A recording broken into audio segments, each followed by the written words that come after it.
कोई भी आ जाए हमारे सामने, मैं कोई फ़र्क इसलिए नहीं पड़ता है कि मैं जनता के मुद्दे पर चुनाव लड़ती हूँ और मेरी जनता मुझे भरपूर सहयोग प्यार आशीर्वाद देने का काम करती है। इस बार भी देखिए करेंगी। योगी जी को गोरखपुर में कोई बड़ा ब्राह्मण चेहरा नहीं दिखा भारतीय जनता पार्टी में, तो जौनपुर से उठा कर ले आए। अरे मैं काजल निषाद गोरखपुर की बहुरिया हूँ। सांसद जी फिल्मों में बहुरिया बनते हैं, रियल लाइफ में बहुरिया नहीं है। यहाँ पर जीतेंगे और जौनपुर में ताली बजेगी, तो ऐसे सांसद जी योगी जी को चाहिए जो उनकी जेब में पड़े रहे और उनके कठपुतली बने रहे। हमारे रवि किशन जी देखिए किस तरह के अश्लील गाने बनाते हैं, महिलाओं को अपमानित करने का काम करते हैं। भारतीय जनता पार्टी कहती है बेटी बचाओ, भारतीय जनता पार्टी से बेटी बचाओ, ये चेतावनी है।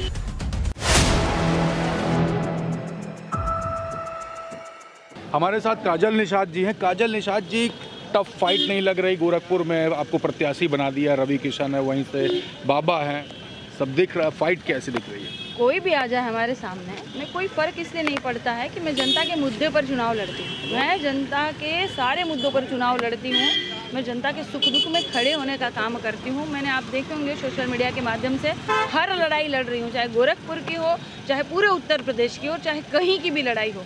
मैंने हर लड़ाई जनता की लड़ी है, इसीलिए सामने कोई भी आ जाए कोई फ़र्क नहीं पड़ता। दमदारी से चुनाव लड़ती हूँ और मेरी जनता मुझे भरपूर सहयोग प्यार आशीर्वाद देने का काम करती है। इस बार भी देखिए करेंगी। मैम, बात करें ब्राह्मण वोट बैंक की, निषाद वोट बैंक की, तो गोरखपुर में ज़बरदस्त वोट बैंक है। संजय निषाद दावा करते हैं कि निषाद वोट बैंक उनके साथ में, उनकी वजह से भारतीय जनता पार्टी में जाएगा। और ब्राह्मणों को लेकर के भी लगातार राजनीति भारतीय जनता पार्टी कर रही है, उसको कैसे टैकल करेंगे?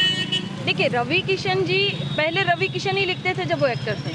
नेता बनने के लिए उन्होंने शुक्ल लगा लिया पीछे, हैं? रवि किशन शुक्ला जी अपने आप को ब्राह्मणों का नेता कहते हैं और गोरखपुर में जो सबसे बड़े चेहरे हैं परम आदरणीय ब्राह्मण समाज के, वो है तिवारी हाथा परिवार। हमारे विनय शंकर तिवारी जी, उनके घर पे ईडी का छापा पड़वाते हैं।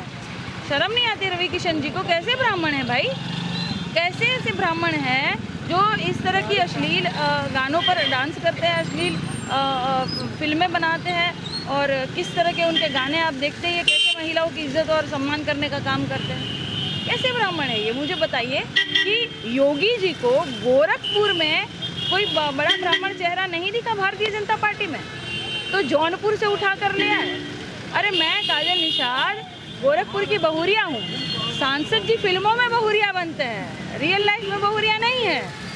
यहाँ पर जीतेंगे और जौनपुर में ताली बजेगी। अरे गोरखपुर में भी परम आदरणीय ब्राह्मण समाज के बड़े बड़े चेहरे भारतीय जनता पार्टी में भी हैं। वो लड़ते हैं, लोगों के लिए आवाज़ उठाते हैं। योगी जी को वो इसलिए पसंद नहीं आते हैं क्योंकि लोगों के लिए लड़ते हैं। और ये सांसद जी जो हमारे हैं माननीय शुक्ला जी, वो जेब में पड़े रहते हैं योगी जी के, और चूचा भी नहीं करते, कूका भी नहीं करते हैं। ईडी का छापा पड़ गया तिवारी हाथे पर और ये एक शब्द नहीं बोले सांसद जी। तो ऐसे सांसद जी योगी जी को चाहिए जो उनकी जेब में पड़े रहे और उनके कठपुतली बने रहे। महिलाओं की बात भी भारतीय जनता पार्टी काफ़ी मजबूती से करती है और साफ छवि वाले जो सांसद उपेंद्र रावत हैं, कल उनकी तमाम सारी वीडियो वायरल होती है सोशल मीडिया पे, किसी छिपा नहीं, सभी के पॉकेट में है।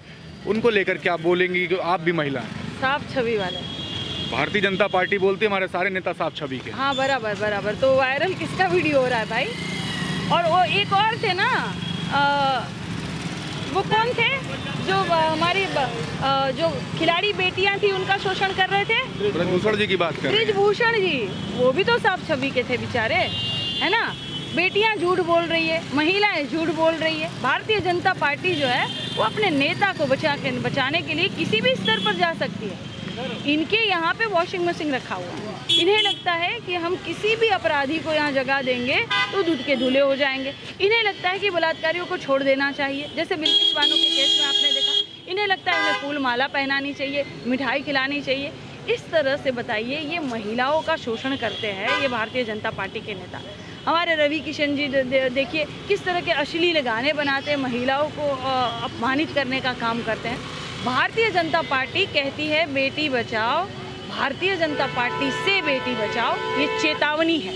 ये भारतीय जनता पार्टी ने चेतावनी दी थी। जनता समझ चुकी है, जनता अच्छी तरह समझ चुकी है, हर तबका परेशान है इनसे, इसलिए जनता इनको जवाब देने का काम करेगी, आप देखिएगा। मैम अंतिम एक प्रश्न पूछूंगा, क्रॉस वोटिंग भी होती है, चर्चाएं लगातार है और चवन्नी भी पलटती है, जिसकी बात जयंत चौधरी करते हैं। नीतीश कुमार अलायंस छोड़ चुके हैं, यहाँ पर देखा कि आपके साथ में लोकदल आ गया अलायंस में, और साथ में अखिलेश यादव जी भी मंच साझा करते हैं। तस्वीरें आगे क्या देख रही हैं, ये जो सब जो गठबंधन जो छोड़ गए, इसको लेकर के क्या कुछ आगे फर्क पड़ता दिखाई दे रहा है? कोई फर्क नहीं पड़ेगा। अभी देखिएगा कि जो पीडीए की हमारी लड़ाई है, पीडीए ही ये एनडीए को हराएगा, आप देखिएगा, क्योंकि जनता के मुद्दों पर हम लड़ते हैं और जनता हमारे साथ है। किसी के आने जाने से कोई फर्क नहीं पड़ेगा, आप देखिएगा। हमारे साथ रायबरेली सदर से प्रदीप तिवारी जी हैं। माहौल क्या है रायबरेली में इस समय? रायबरेली में इस समय बहुत अच्छा माहौल है, खुशी का माहौल है, क्योंकि हमारी पार्टी से माननीय मनोज कुमार पांडे जी जो है वो समाजवादी पार्टी से थोड़ा सा बगावत कर दिए हैं, गद्दारी कर दी है, जिसके कारण बगावत तो बहुत हो रही है। यहाँ पर चवन्नी तक पलट जाती है, 7 क्रॉस वोटिंग हो जाती है, उसके बाद पब्लिक के बीच में एक अलग ही मैसेज जाता है। जी, पीडीए को लेकर किस तरीके से तैयारी हो रही है?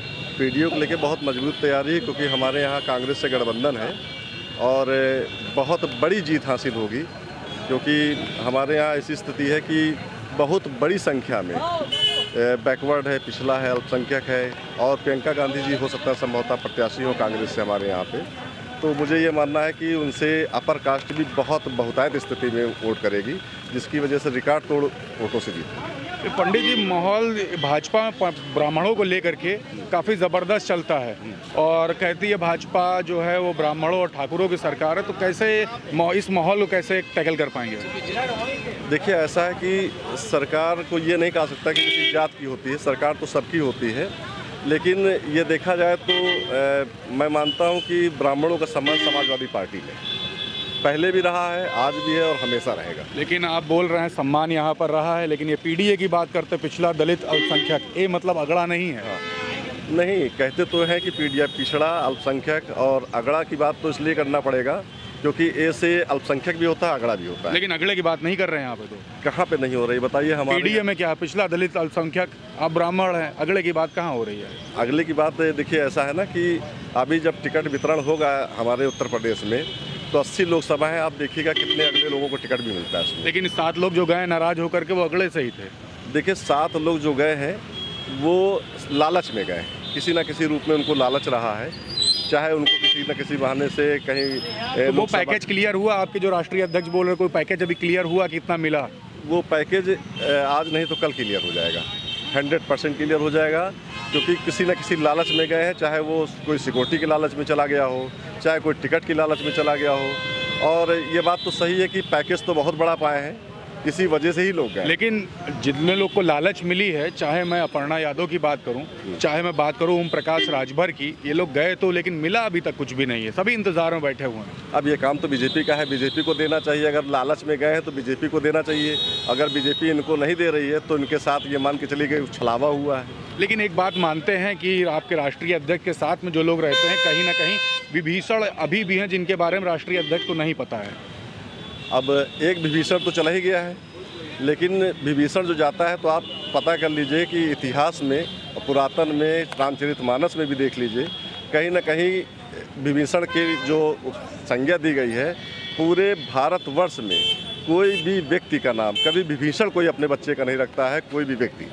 तो विभीषण क्यों नहीं रखता? इसीलिए कि विभीषण गद्दार की श्रेणी में आते हैं। लेकिन एक बात करें, जो घर की भेदी है, क्या कुछ नुकसान इससे पड़ेगा? कोई फर्क नहीं पड़ेगा, एक भी फर्क नहीं पड़ेगा। इस वजह से नहीं फर्क पड़ेगा कि जो लोग गए हैं उनका अपना कोई व्यक्तिगत जनाधार नहीं है, जो भी जनाधार है वो समाजवादी पार्टी का जनाधार है। अगर वो सही मायने में जब अपने चुनाव में पहुंचेंगे लड़ने के लिए दोबारा जनता के बीच, तो जनता एक सरपंच को जितना वोट मिलता है शायद उतना वोट भी मिलना मुश्किल होगा। काफ़ी सारी बातें हो रही, रायबरेली सदर से हैं तो आप देख रहे थे, मैं काजल निषाद से बात कर रहा था, गोरखपुर को लेकर के काफ़ी सारी बातें हुई, यहाँ पर ही बातें हुई, तो आप समझ रहे हैं एक माहौल ही अलग बन गया है। इंडिया गठबंधन की बात करें तो समाजवादी पार्टी और समाजवादी पार्टी के साथ में आप देख रहे कांग्रेस से लोकदल, सब एक साथ एक मंच पर आप जब देखते हैं तो एक माहौल अलग सा उत्तर प्रदेश में दिखाई देता है। और सबसे बड़ी बात ये प्रधानमंत्री की जो कुर्सी है वो उत्तर प्रदेश और बिहार से होकर गुजरती है। बीते दिन आपने देखा बिहार में एक जनसैलाब सड़कों पर उतर पड़ा, गांधी मैदान की तस्वीरें थी, पूरा खचाखच भरा था। उत्तर प्रदेश में भी आप माहौल देख रहे हैं कि ज़बरदस्त बन रहा है, चुनावी माहौल है, किस करोड़ बदले। हर खबर आप तक होगी, जुड़े रहिएगा ज़मीनी खबर के लिए और ज़मीनी नेताओं से मिलने के लिए 4 PM न्यूज़ नेटवर्क में। मैं हूं क्षितिज कांत, कैमरा पर्सन शुभम के साथ 4 PM न्यूज़ नेटवर्क के लिए। धन्यवाद।